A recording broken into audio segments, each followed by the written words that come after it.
आज हम जानेंगे खाता क्या होता है, खेसरा क्या होता है और जमाबंदी क्या होता है, और फिर खाता और जमाबंदी में डिफरेंस क्या होता है। ठीक है, तो सबसे पहले आज हम जानते हैं कि खेसरा क्या होता है। खेसरा को कई जगह खसरा भी बोलते हैं और इंग्लिश में इसको प्लॉट नंबर भी बोलते हैं। खेसरा जो है आपका जो जमीन जमीन का जो नंबर होता है उसी को खेसरा नंबर बोलते हैं। आप बहुत जगह देखे होंगे जहाँ जमीन मापता है, एक नक्शा होता है हर गाँव का, ठीक है, जमीन नापने का, उस पर जमीन नंबर अंकित होता है। तो वो जो जमीन नंबर अंकित होता है उसी को खेसरा संख्या बोलते हैं। मतलब खेसरा संख्या से ही आपका जमीन का पहचान होता है। आपका जो जमीन है वो कहाँ पर है, कितना है, कैसे पता चलेगा, वो खेसरा संख्या से पता चलेगा। ठीक है, तो एक गांव में एक ही खेसरा संख्या हो सकता है, डबल रिपीट नहीं हो सकता है। तो आपका जो जमीन है, जो जमीन नंबर है उसी को खेसरा संख्या बोलते हैं। खेसरा संख्या समझ गए। अब जानते हैं खाता क्या होता है। खाता खाता वो होता है ना जिसमें एक खाता में बहुत सारा खेसरा संख्या इंक्लूड रहता है। एक आदमी के नाम पर एक खाता खोल दिया जाता है।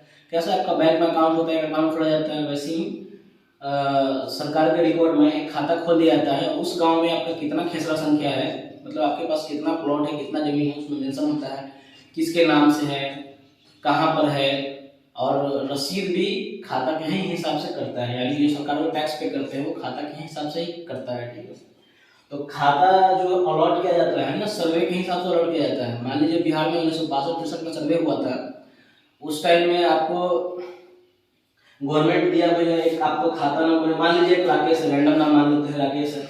1962-63 में ये भाई साहब का सर्वे हुआ, सरकार इसको दिया भाई आप लीजिए खाता नंबर 12, और इसमें दो खेसरा नंबर दे रहे हैं 3456 और 7891। ठीक है, इनका एक 10 डिसमिल का प्लॉट है, एक 8 डिसमिल का प्लॉट है। तो राकेश का जो है ये 62-63 में सर्वे हुआ, तो उसमें खाता और खेसरा मिला। ठीक है, तो इनका हो गया खतियानी जमीन, इनका निकलेगा खतियान। ठीक है, तो राकेश के पास तो है, खाता है, खेसरा है। मान लीजिए अभी मुकेश है, इसके पास खानदानी जमीन नहीं है और ये अभी पैसा कमाया और लिखाना चाहता है, अभी जमीन खरीद लिया राकेश से, तो फिर इसको खाता कहाँ से आएगा? क्योंकि ये वाला जो खाता है वो तो गवर्नमेंट अलॉट किया है सर्वे के टाइम पर, तो अभी इसके पास कहाँ से आएगा? तो इसके लिए एक जमाबंदी नंबर दिया जाता है। जो नया से मान लीजिए मुकेश जो है राकेश से एक जमीन खरीदा, इस 7891 में खरीद लिया, 8 डिसमिल जो रकबा है, 8 डिसमिल मुकेश जो है राकेश से 8 डिसमिल जमीन खरीद लिया। तो कौन सा जमीन खरीदा? 7891।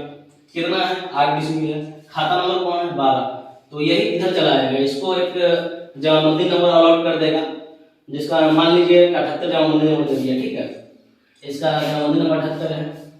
अब उसके नीचे आ जाएगा एक खाता 12, फिर इसका 7891 खेसरा और 8 डिसमिल रकबा मेंशन हो जाएगा। सेम खाता इससे कटेगा, सेम खाता है, खाता नंबर सेम रहेगा, खेसरा नंबर भी जो लिखा है, माने 7891 लिखा है तो 7891 नहीं जाएगा, ये वाला रह जाएगा 7891 8 डिसमिल इसका खेसरा से काट दिया जाएगा और काट के इसका जमाबंदी नंबर में जोड़ दिया जाएगा।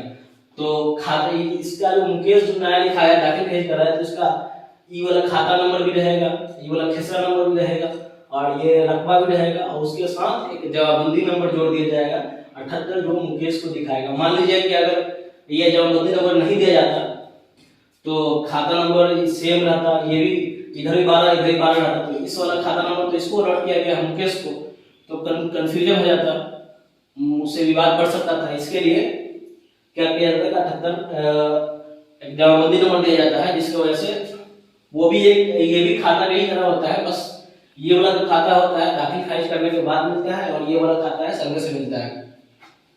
तो इसमें भी सेम चीज होता है।